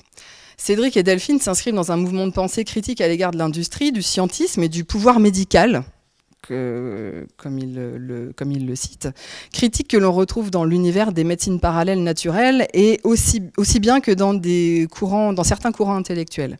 Ils mettent en avant l'incomplétude de la science orthodoxe, mais aussi son incapacité à prendre en compte la complexité des interactions des êtres vivants et de l'homme avec son milieu de vie. Ce sentiment est amplifié par la référence à des travaux scientifiques émergents, comme ceux sur les microbes et les microbiotes notamment, et le microbiote, pardon. Cela n'est pas anodin pour eux alors de privilégier les aliments crus, de réintroduire les microbes, les germes, les levures et les autres champignons dans leur cuisine. C'est pour eux vouloir être en interaction avec des aliments vivants, certes porteurs de danger, mais pour eux surtout porteurs de vie. Ils s'opposent ainsi à la perception des risques du milieu des toxicologues et aux process appliqués en technologie culinaire industrielle. Voilà, donc on a une vision très... il y a un peu deux camps. Voilà. Je pense qu'on peut bien observer ceci. Les cas présentés vont finalement tous avoir des pratiques relevant de la consommation. Vous connaissez certainement ce terme des consommateurs engagés, militants, où finalement, comme des consommateurs, ils décident de consommer des produits éthiques, labellisés, bio, Et ils trouvent donc sur le marché une réponse à leurs attentes. Ils peuvent s'en revendiquer même lorsque nous leur posons la question.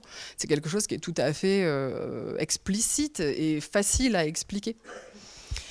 Mais c'est en s'intéressant à toutes les implications de leurs pratiques alimentaires quotidiennes que leur démarche devient véritablement saisissable et que l'on comprend pourquoi ils passent peut-être de la méfiance à la défiance. Deux aspects, dans notre propre catégorisation. Deux aspects se dégagent. Donc leur dimension expérimentale, qui interroge le rapport de tout à chacun à la science et le nouveau rapport au risque que cette dimension implique. Donc là, j'en suis à la conclusion. Par l'expérimentation, ils vont alors porter leur attention à ce qui n'est pas encore prouvé, mais qui, selon eux, un jour ou l'autre, le sera. Cela peut être, par exemple, la question des polluants chimiques qu'on n'aurait pas encore tout à fait décelés, et c'est bien quelque chose qui inquiète en grande majorité les individus. L'action néfaste des ondes est également une thématique abordée, même si on est loin de l'alimentation. Donc pour pallier à ce qu'ils considèrent comme des dangers, il va s'agir de prendre d'autres risques. Par le jeûne, la consommation d'aliments crus, tout ce que je viens de décrire. Il s'agit donc de prendre des risques pour en éviter d'autres. Et je voulais juste parler ici de Mary Douglas, qui a proposé une théorie institutionnelle du risque, dans laquelle elle explique que chaque organisation sociale a un portefeuille de risques auquel correspondent des valeurs et des visions du monde, et que chaque groupe dans la société cherche à étendre son influence culturelle à l'ensemble de la société. Et finalement, c'est ici, à travers l'alimentation, que ces définitions des risques se confrontent. C'est par les pratiques alimentaires et non par la confrontation des points de vue ou par des débats que la relation au risque est alors finalement mise en jeu. Ce que Mary Douglas nomme dans sa théorie le pouvoir central, reproche au lait cru d'induire un risque lorsqu'il est consommé à cause des micro-organismes pathogènes. Les personnes qui, au contraire, pensent le lait UHT comme étant mauvais pour la santé, mais s'accordent de boire ou de manger des produits laitiers crus, non pasteurisés, ont une estimation des risques inverse par rapport à celle du pouvoir central. Ces perceptions des risques qui s'opposent, en fait, opposent aussi deux conceptions du monde social et économique et deux mondes de valeurs.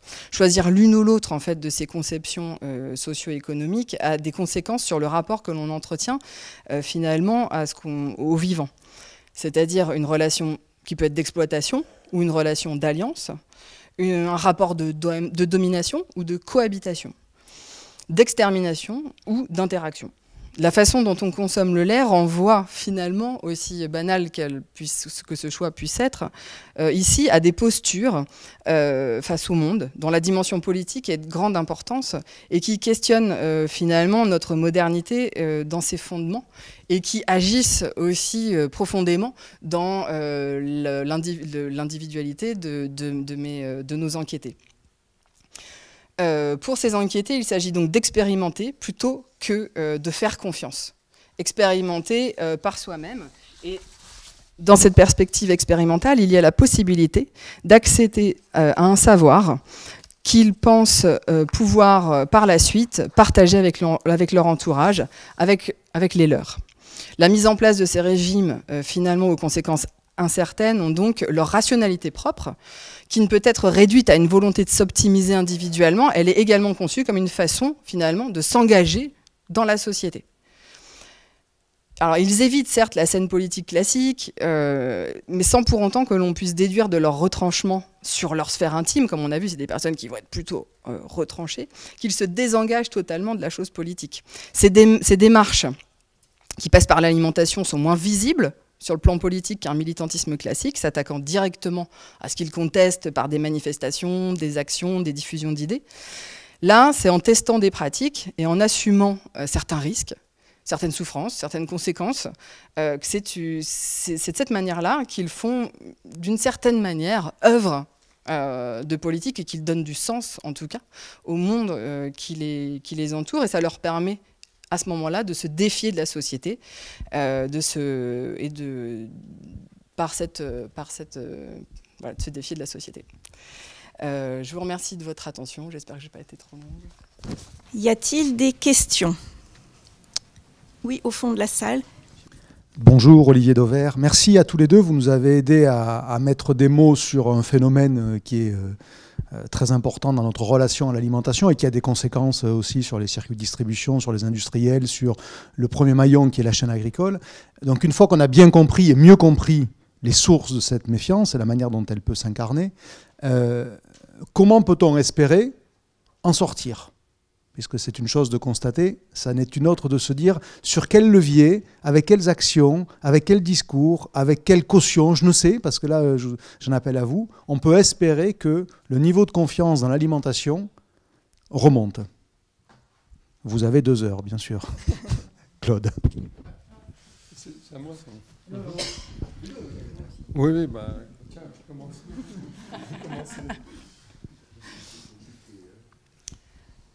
Je pense que moi je verrais les choses en 2 points. Le principe de la défiance, c'est que plus on essaye de la rassurer, plus elle fuit et plus elle devient radicale. Et voilà, on va, voilà, ça de toute façon. Alors, ce qu'il y a de positif dans cette démarche, c'est qu'elle est riche d'expérimentation, et je pense que c'est un phénomène qui est un processus que les industriels malins ont déjà bien cerné, et il y a quand même beaucoup d'innovations qui sont mises en place et qui sont récupérées. Donc, toute cette dimension aussi d'inscription de l'alimentation dans le local, voilà, il y a des voies qui rassurent, qui rassurent les consommateurs défiants. Donc, l'inscription dans le local, ça, par exemple, Olivier Lepiller et Chelsea Yount ont fait un article il y a peu de temps sur la défiance positive, où ils mettent en avant tout justement ce processus d'innovation et d'expérimentation par cette population qu'on peut appeler défiante, sans voir justement que le négatif dans cette défiance.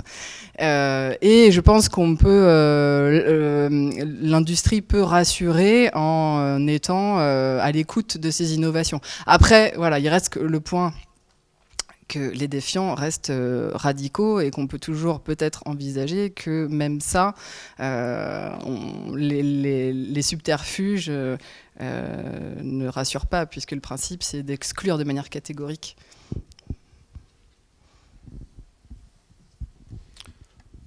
Bon, alors première chose, restaurer la confiance durablement. Restaurer, ça veut dire qu'elle a existé durablement, qu'il y a eu un état dans une époque mythique probablement, dans laquelle il y avait de la confiance. Moi, c'est ce que j'ai essayé de montrer, c'est que, peut-être que j'aurais dû le dire plus explicitement, je me suis un peu dépêché à la fin, la confiance, c'est une suspension temporaire et fragile de la méfiance, déjà. Donc, première chose. Ensuite, devant la défiance, qui devient proactive, agressive et a priori, bah, c'est un peu trop tard. Et donc, il faut prendre des mesures qui sont des mesures de long terme. Alors, on peut trouver des mesures dilatoires, des communications, mais enfin, je veux dire, il y a des problèmes de fond. Donc, les causes de cette montée de la méfiance, de cette hystérisation de la méfiance en défiance, c'est quand même l'évolution du système agroalimentaire depuis 4 ou 5 décennies, au moins, depuis la guerre en gros, depuis les soi-disant 30 glorieuses qui n'ont été probablement que 20, mais enfin c'est une autre question, puisqu'il y avait des tickets de rationnement au début encore. Bon, la question, c'est donc de prendre en compte effectivement ce qui finalement est la source de l'hystérisation en question, c'est-à-dire le fait qu'il y a une sorte de distance absolument irréductible qui s'est établie entre le mangeur et ses aliments. Le processing, la transformation, etc. Alors, on ne peut pas, au nom de la rationalité, rejeter toutes les demandes ou toutes les catégories mentales qui sont utilisées par nos contemporains et souvent par nous-mêmes. Par exemple, la demande numéro 1, c'est le naturel. Qu'est-ce que c'est que le naturel? Ça fait rire Bernard Guigrand. Et ça nous fait rire. C'est vrai qu'on a cette réponse-là. Tout est naturel. Qu'est-ce que ça veut dire naturel? Rien n'est naturel. Enfin, bon, ben nous, on a posé la question avec des collègues et on a pu voir que dans 6 pays, les définitions du naturel qui étaient proposées étaient toujours négatives. C'est-à-dire c'est pas transformé, pas d'additifs, etc. On a vu que on est capable de définir ce qui porte atteinte à la naturalité le plus, c'est le fait d'ajouter quelque chose, que ça soit infinitésimal ou que ça soit considérable, ça ne change rien.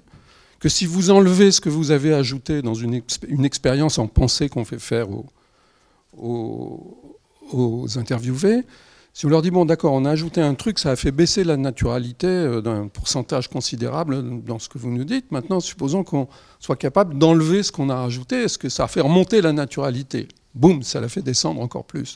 Donc c'est la transformation, le processing qui est la source de la dénaturation et qui surdétermine la peur, l'inquiétude, etc. Donc, une fois qu'on a intégré ces catégories-là, on peut en tirer des politiques. C'est-à-dire que, je veux dire OK, c'est peut-être irrationnel, peut-être pas. Pourquoi est-ce qu'on craint les transformations quand elles sont faites par l'industrie loin de notre vue et puis qu'on les approuve quand elles sont faites par le boulanger du coin ou le fromager ou le charcutier du coin? On ne s'est jamais posé la question de savoir s'il mettait du nitrite des sels nitrités dans son jambon. Pourquoi? Parce qu'il y a la question de la proximité. Donc l'archipel de Fourquet, c'est une très bonne métaphore. On a constitué des espèces d'archipels isolés dans lesquels il n'y a plus de communication et on nous donne à manger par-dessus les détroits qui séparent les archipels des choses dont on ne sait pas d'où elles viennent, on ne sait pas comment elles ont été faites, etc. Alors que la méfiance est surdéterminée, accentuée, etc. C'est tout ça qu'il faut penser.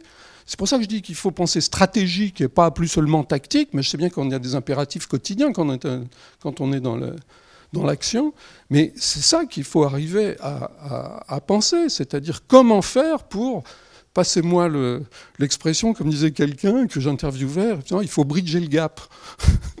Il faut établir des ponts, essayer de réduire, alors quoi? Réduire les ingrédients. Les industriels ont déjà commencé, le nombre d'ingrédients, enfin des choses comme ça qui commencent à être prises en compte, réfléchir sur la question de l'origine, réfléchir sur la question du locavorisme. Le locavorisme, ce n'est pas la solution en termes d'empreinte carbone, etc.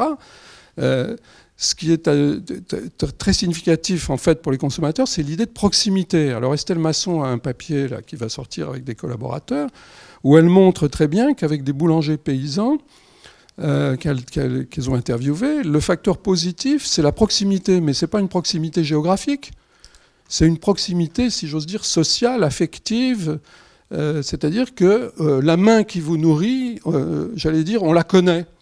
Et ça, c'est absolument fondamental, c'est juste quelque chose qui relève du bon sens et qu'on peut essayer de penser et d'introduire dans les politiques quotidiennes de ce qu'on va donner à manger. Enfin, je veux dire, ça a l'air facile comme ça, mais non, ça n'a pas l'air facile. Oui, monsieur.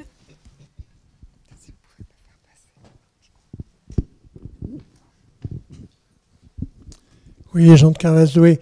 Je vous ai écouté tous les deux avec beaucoup d'intérêt, mais très curieusement, dans votre exposé, il y a un grand absent que vous venez juste d'évoquer, qui est l'État et les politiques publiques. Que pensez-vous des politiques publiques récentes et dans quelle mesure ont-elles exacerbé ou au contraire atténué la situation que vous décrivez? Oui, merci. Écoutez, les politiques publiques, je les ai évoquées parmi les autres intervenants, si j'ose dire, dans la cacophonie nutritionnelle. 5 par jour, vous demandez aux gens qu'est-ce que c'est que le PNNS, 5 par jour. c'est un catéchisme, c'est pas forcément une pratique, c'est-à-dire une pratique difficile à réaliser. Et puis quand j'ai dit que j'étais popérien, si j'ose dire, en matière scientifique, je pense que les politiques publiques, elles sont pas faciles quand même à réaliser, puisqu'il s'agit de faire passer en action des savoirs qui sont par définition provisoires. Ou comme dit mon vieux patron Morin, les grandes théories sont biodégradables. Les théories biodégradables, j'ai donné l'exemple de Hansel Keys et du beurre et tout ça. Donc ça participe à la cacophonie nutritionnelle et je n'ai pas la solution. Peut-être que la solution, c'est d'observer un petit peu ce qui s'est dit, ce qui a été établi, ce sur quoi les experts qui conçoivent les politiques publiques se mettent toujours d'accord depuis le début des politiques publiques. Et c'est quand même très très simple, c'est diversité et quantité. C'est-à-dire que vous arrivez toujours à la fin à dire il faut une diversité et il ne faut pas trop de ceci ou pas trop de cela. Et à part ça, et puis alors il y a un impératif dans les politiques publiques qui commence seulement à être pris en compte depuis peu de temps finalement, qui est quoi ? Qui est de viser les bonnes cibles. On a beaucoup reproché au PNNS, en tout cas moi, de tirer tout azimut, de s'adresser à tous et à chacun individuellement, et donc d'accentuer ce processus d'individualisation qui est en partie à la source, ou très profondément à la source des anxiétés, des angoisses, des incertitudes et des choses aberrantes. C'est pas son boulot, moi je trouve. C'est pas de rendre chacun absolument responsable de son alimentation. C'est peut-être d'agir par des incitations ou autre chose, en s'adressant, en visant les catégories sociales identifiées et identifiables très, très facilement, qui sont le plus à risque. Par exemple, en matière d'obésité, on sait bien que l'obésité, c'est un gradient social. Voilà.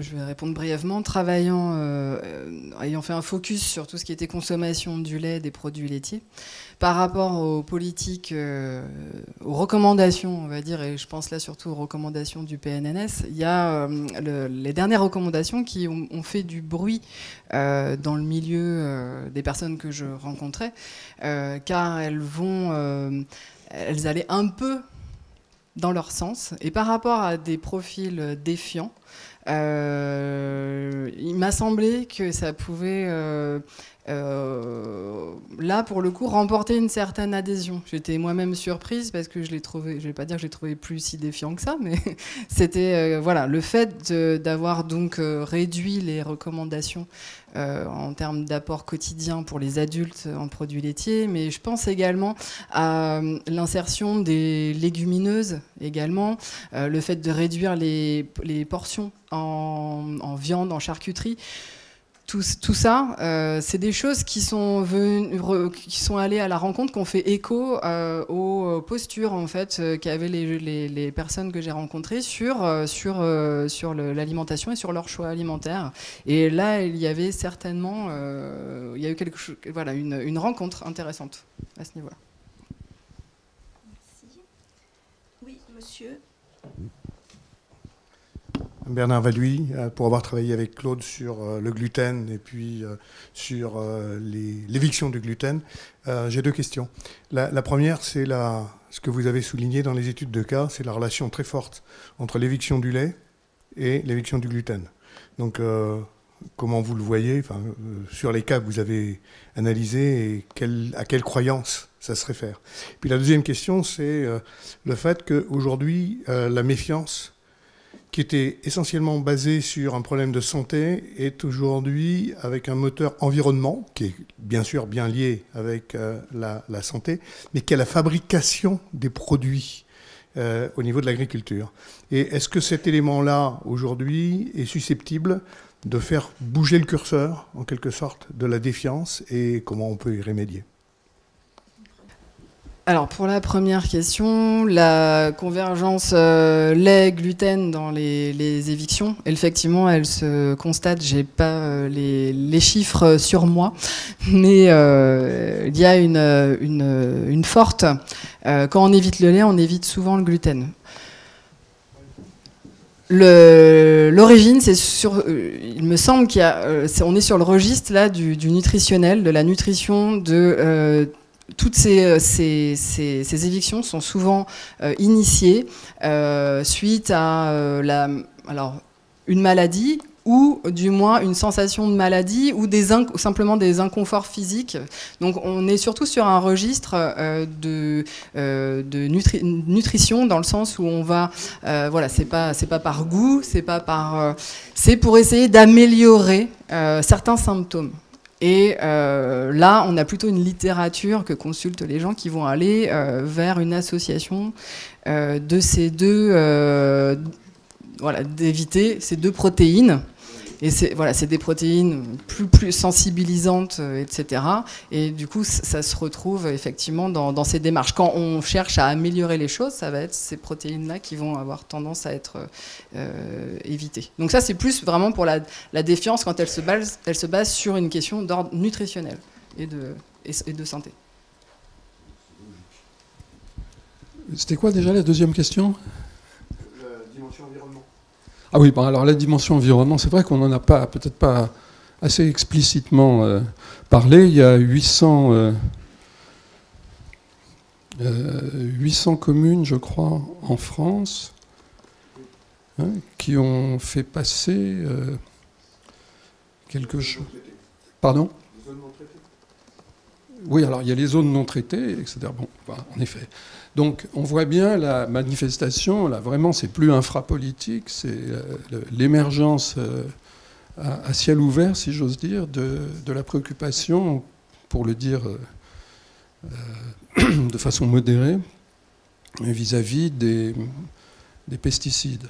Il y a aussi les 800 communes, ce que je voulais dire, qui ont fait passer des réglementations locales anti-compteurs Linky, EDF, etc. Donc on voit bien qu'il y a au niveau local, au niveau des politiques de proximité et des électeurs, il y a des ponts qui se font comme ça. Et d'une certaine manière, l'épisode de M. Ramos avec le tract de Villejuif, c'est un peu la même chose. C'est-à-dire que ces gens qui sont réputés être des élites, des membres des élites, et donc coupés de leurs électeurs, se rapprochent de leurs électeurs en se faisant les vecteurs de leurs craintes, de leurs demandes, de leurs exigences, et ainsi de suite. Maintenant, que peut faire la profession et l'agriculture ? D'une certaine manière, elle peut essayer de prendre en considération, autant que possible, dans la limite du raisonnable, si ça existe, ce genre de préoccupations, d'autant plus qu'elles ne sont pas toujours, après tout, la biodiversité menacée ou même fortement atteinte, ça existe, et c'est vraiment un problème. Et d'un côté, on peut se mettre à la place des agriculteurs, de l'autre côté, on peut se mettre à la place des voisins. La complexité, elle est là. Il faut prendre en compte tout ça. Et c'est pas en poussant des cris d'indignation qu'on peut avancer. Donc moi, ce que je dis, c'est essayer de montrer qu'à moyen ou à long terme, il y a des politiques qui tendent à réduire les choses, les pesticides ou autres choses qui sont source de problèmes. Et c'est une urgence qui n'est quand même pas fantasmatique. Est-ce que c'est une réponse ? Peut-être Emmanuel veut compléter un peu la réponse. Je me souviens pas exactement de la question, mais comme ça parle de l'agriculture, j'ai quand même des choses à dire vite fait là-dessus.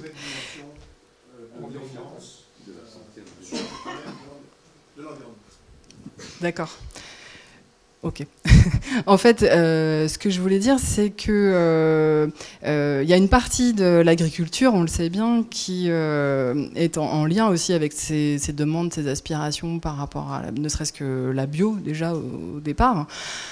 En fait, il y a également dans les personnes que j'ai rencontrées énormément de personnes qui peuvent être aussi agriculteurs ou néo-ruraux, se convertissant, essayant de pouvoir produire eux-mêmes leur alimentation. Donc voilà, ça fait partie des expérimentations, des innovations qui viennent de ces mouvements défiants, on va dire, hein, donc un peu des choses positives.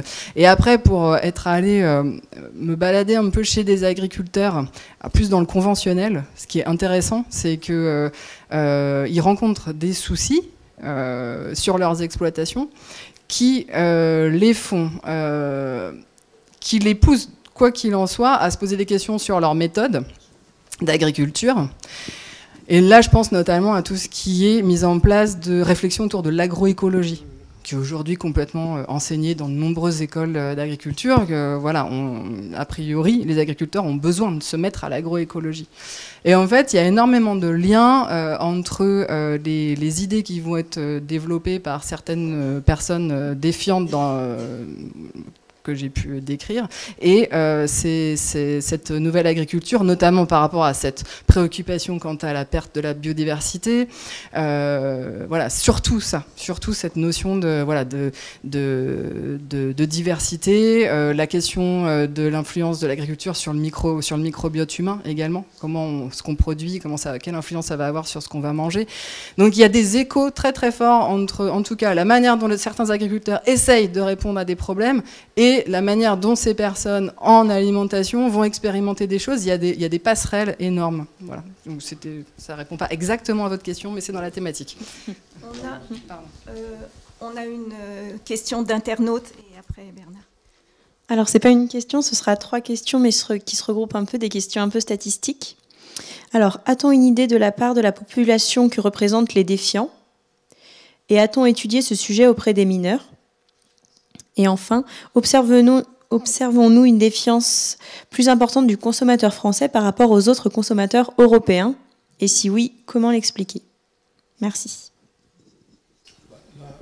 Sur la dernière partie, défiance plus importante du consommateur français, je crois que ces derniers temps, c'est oui. Je suis absolument incapable de fournir de mémoire les chiffres. Je me souviens que je peux renvoyer à Fourquet qui donne des chiffres tout à fait impressionnants, notamment sur, et puis aussi une diapo que j'avais présentée, sur la divergence croissante, l'effet très important du facteur âge. C'est-à-dire qu'on a des tas de domaines où les jeunes sont plus défiants que les vieux, mais en revanche, en matière de certaines particulières, alors c'est je crois sur les vaccins, les vieux sont moins défiants et c'était 65, quelque chose qui était positif pour les vaccins. Et je veux dire qu'on n'a pas parlé des vaccins, mais si j'en parle, c'est parce qu'il y a une relation très, très étroite avec les affaires de défiance, d'éviction, etc. Et en revanche, on voit que la mécréance, si j'ose dire, vis-à-vis de la vaccination augmente quand on descend dans l'âge. Il y a l'histoire que j'ai mentionnée au début avec Jean-Noël Capferrer qui montrait que c'était dans des catégories sociales pas nécessairement les plus ignorantes et même quelquefois les plus instruites qu'on trouvait la crédulité la plus grande sur certains thèmes. Je crois que ça se distribue un peu selon les thèmes et selon les catégories. Mais enfin, bon, faire une statistique globale de la défiance, je n'ai pas connaissance de quelque chose qui nous permette de le mesurer vraiment. Il y a une série d'éléments qu'on trouve et qui sont épars. Et puis on en aura une mesure, peut-être, ou une idée le 30 mars, je crois. Voilà, et je repasse le micro à Emmanuel à ce sujet. Oui, le 30 mars, au Musée de l'Homme, est organisé un colloque au Chat, où vont être présentés les résultats d'une enquête quantitative sur les évictions alimentaires en France. Et au cours de cette enquête, on a essayé parce que la défiance, il faut la définir, la catégoriser avant de pouvoir la chercher. Voilà, donc À partir de questions surtout sur la notion de méfiance, faites-vous confiance, etc. Et en reprenant des items généraux sur les pouvoirs publics, les vaccins, l'État, l'industrie agroalimentaire, voyez, enfin ce genre de... Là, je peux pas vous livrer le détail des questions, mais en essayant de faire des questions qui pourraient nous permettre d'établir un profil défiant sur lequel on serait à peu près tous d'accord. On arrive à un chiffre, bon, vous verrez le 30 mars, mais on est aux alentours d'un tiers de la population, de l'échantillon en tout cas représentatif de la population française sur lequel auprès duquel le questionnaire a été administré. Et avec, au niveau des jeunes, des chiffres plus hauts. Plus on est jeune, plus on est défiant. Et tout ça, ça décroît avec l'âge, sachant qu'il y a des corrélations importantes, des liens importants avec la situation, bien sûr, économique de la personne.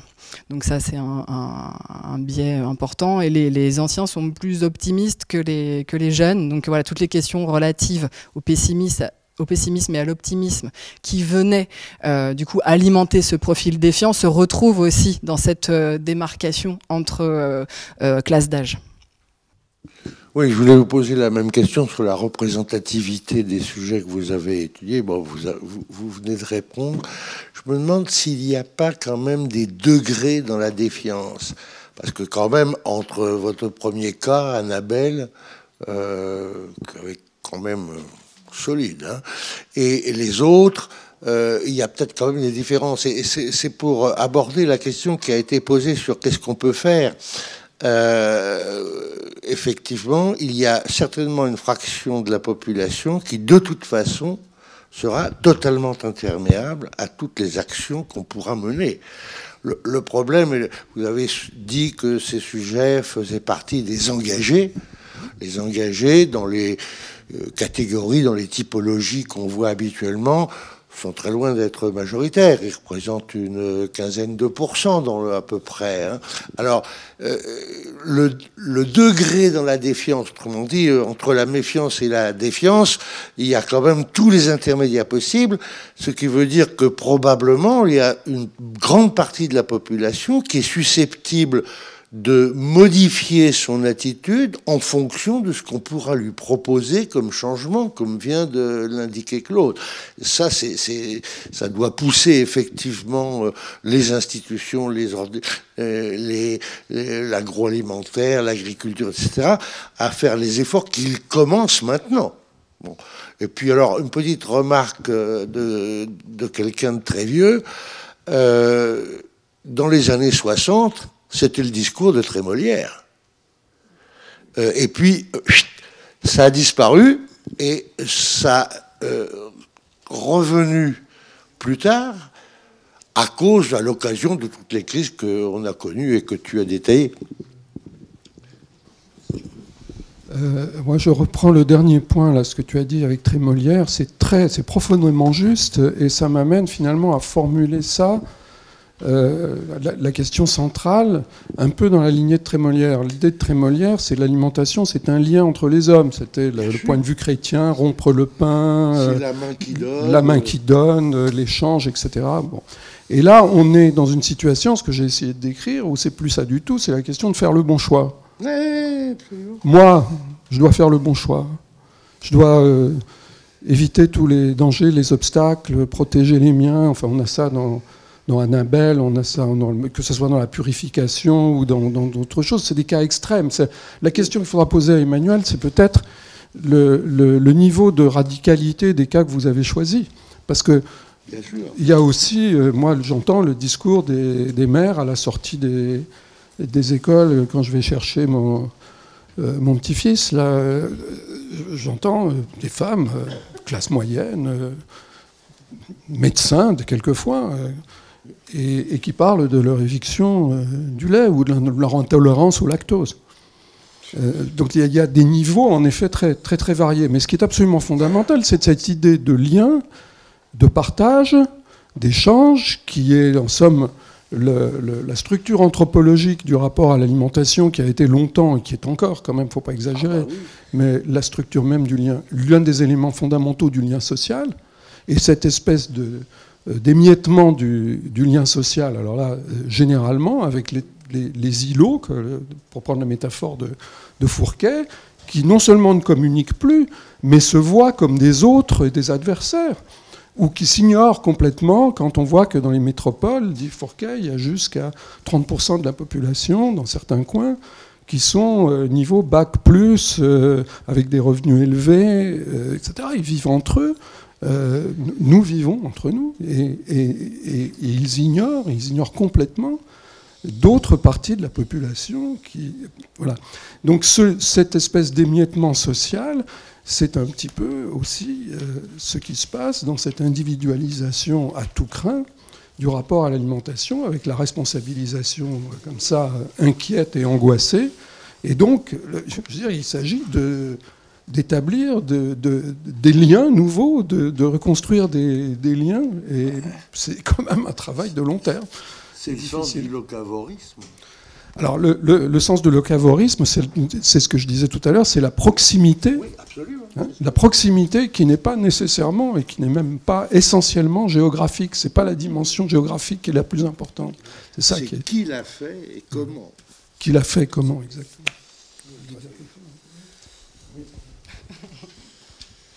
Oui, je voulais dire quelque chose parce que vous soulevez un point, voilà, c'est bien que je puisse l'éclaircir, un point de méthode.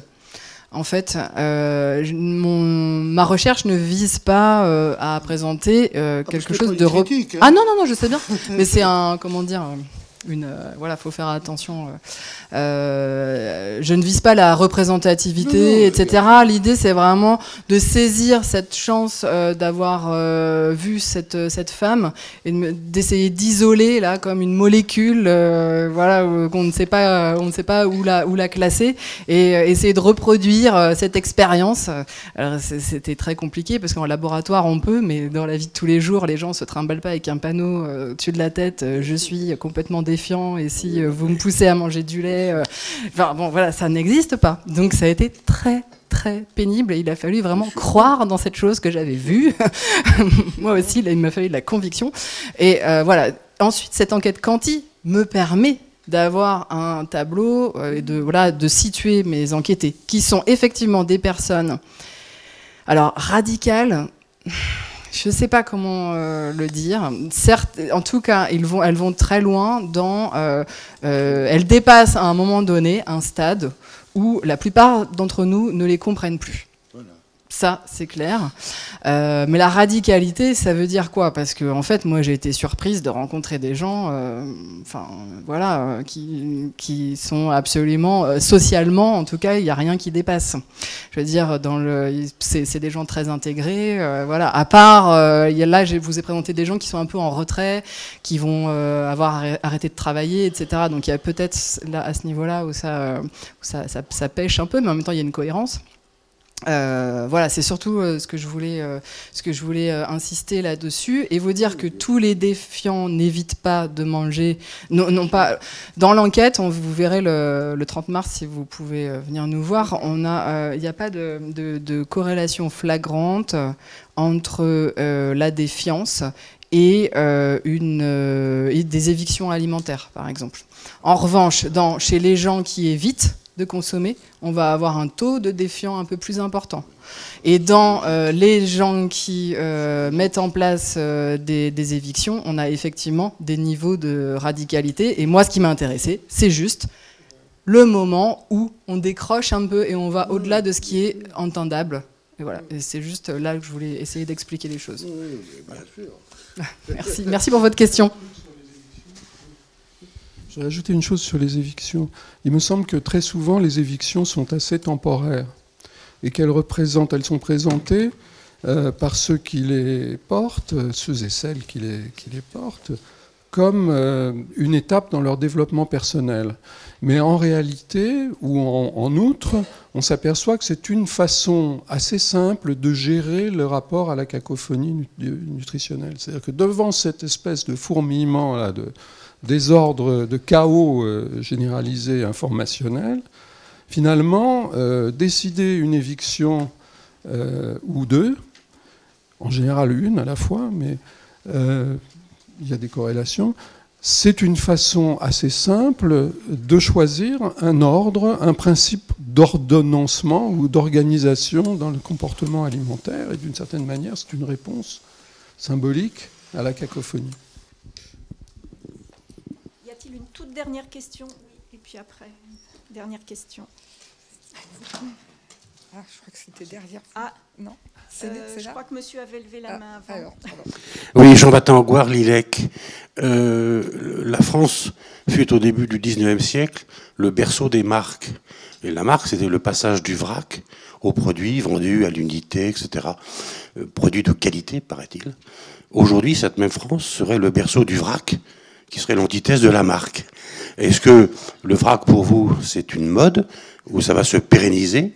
Et est-ce que c'est un retour? Est-ce que ça permet de diminuer la distance entre le mangeur et puis le produit qu'il mange? C'est une très bonne question. Merci. Et je n'y ai pas réfléchi et je n'ai pas de données, mais je vous promets de le faire. Du coup, on a peut-être le temps de prendre la question de la dame. Bonjour et merci pour tout. Moi, j'organise des ateliers de cuisine et c'est vrai qu'une des problématiques au début, c'était de savoir comment le définir parce que quand on dit naturel, ça veut rien dire, bio non plus. Et donc aujourd'hui, je dis plus que c'est des cours de cuisine avec des aliments bruts et peu transformés.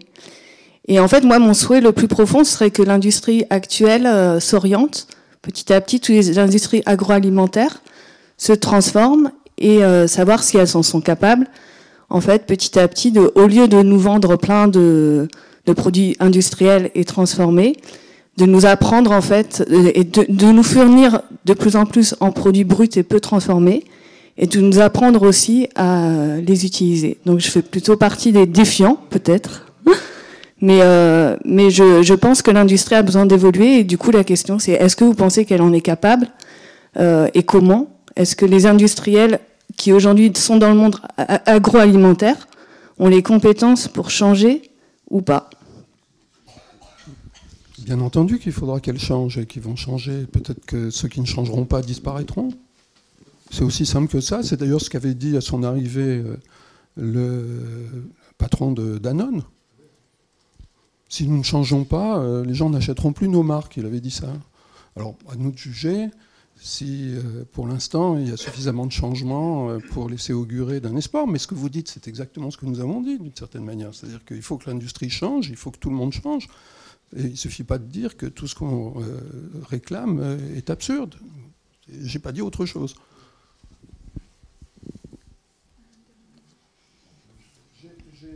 J'ai un remords pour le vrac et la marque, parce que c'est une très très bonne question, c'est vrai. Alors, le commentaire que ça m'inspire pour l'instant, mais il n'est pas spécialement autorisé, c'est que le vrac, me semble-t-il, se fait quand même, d'une certaine manière, sous la protection de quelque chose qui est de l'ordre de la marque, c'est-à-dire que ça se passe sous une enseigne.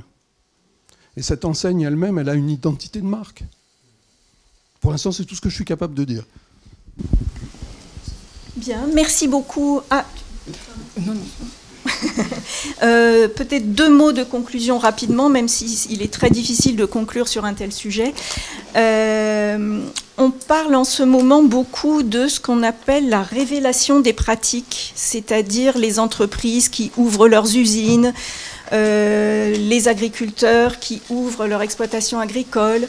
Bon, ça va peut-être dans ce sens des solutions possibles. On en a évoqué beaucoup d'autres dans le courant de la matinée. Bon, voilà, et il y aura encore d'autres choses à inventer. Notre prochain événement est le 27 avril sur le thème de la taille des portions. Il reste encore des places, donc n'hésitez pas à vous inscrire en allant sur notre site internet. Et merci de votre participation.